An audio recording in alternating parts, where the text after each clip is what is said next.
This is TradeFlow News, bringing you relevant news and insights from around the world. TradeFlow News, enabling trade for SMEs and economies worldwide.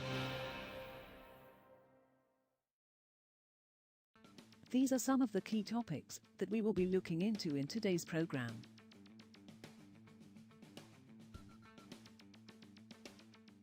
First, let's take a look at the overnight headlines which are impacting the commodity markets.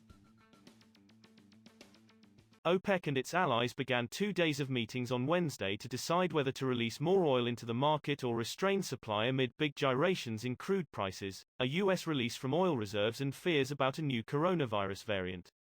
Oil prices tumbled to near $70 a barrel on Tuesday, down from 3-year highs above $86 in October. Prices posted their biggest monthly decline in November since the start of the pandemic, as the new variant raised fears of a glut.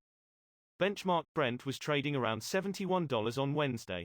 Renewable energy should account for nearly 95% of the increase in power capacity in the world through 2026.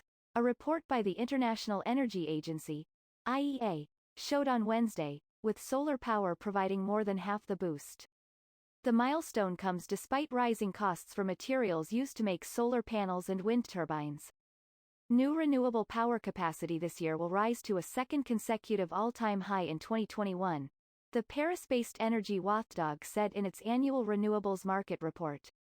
Moving on to the top news in the energy sector. U.S. crude stocks fell while gasoline and distillate inventories rose as demand weakened in the most recent week, the Energy Information Administration, EIA, said on Wednesday. Oil and fuel inventories have generally been declining as demand has ramped up with the U.S. economy booming. This week's report reversed that trend, if only temporarily, and added to some of the bearish sentiment that has brought oil prices down in recent days. Crude inventories fell by 910,000 barrels in the week to November 26 to 433.1 million barrels, compared with analysts' expectations in a Reuters poll for a 1.2 million barrel drop.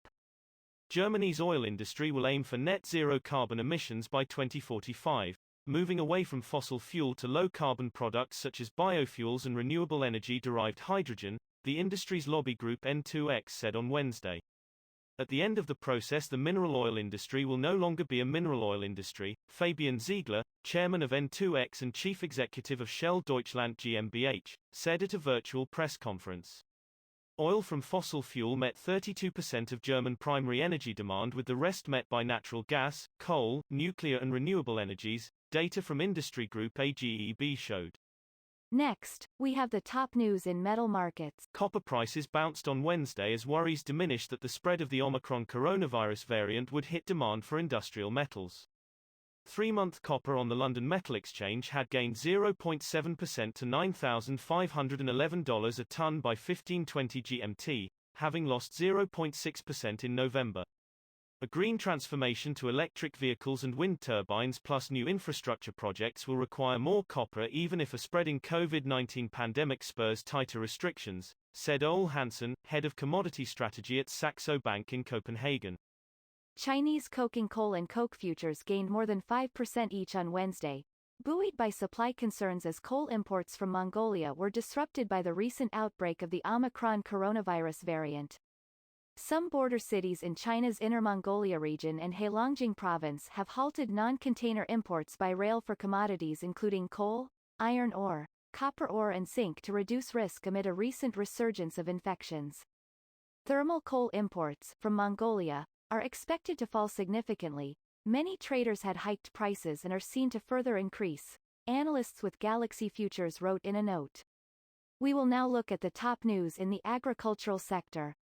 Indian refiners have been reducing palm oil purchases and raising soybean oil and sunflower oil imports after a steep rally in the tropical oil reduced its discount to rivals, industry officials told Reuters. Lower purchases by the world's top edible oil importer could weigh on palm prices, which have corrected 10% from a record high hit last month, but may support U.S. soy oil futures. Refiners usually give preference to palm oil as it trades at a substantial discount to soy oil and sunflower oil. As there is hardly any price difference now, they are switching to soy oil and sunflower oil, said Govindbhai Patel, Managing Director of trading firm G.G. Patel and Nikhil Research Company. That is all for today's news on commodity markets. Stay tuned to TradeFlow News as we continue to provide you with more updates. We also invite you to follow us on Twitter at TradeFlow News, which allows you to watch our program on your mobile device or desktop to receive information from there.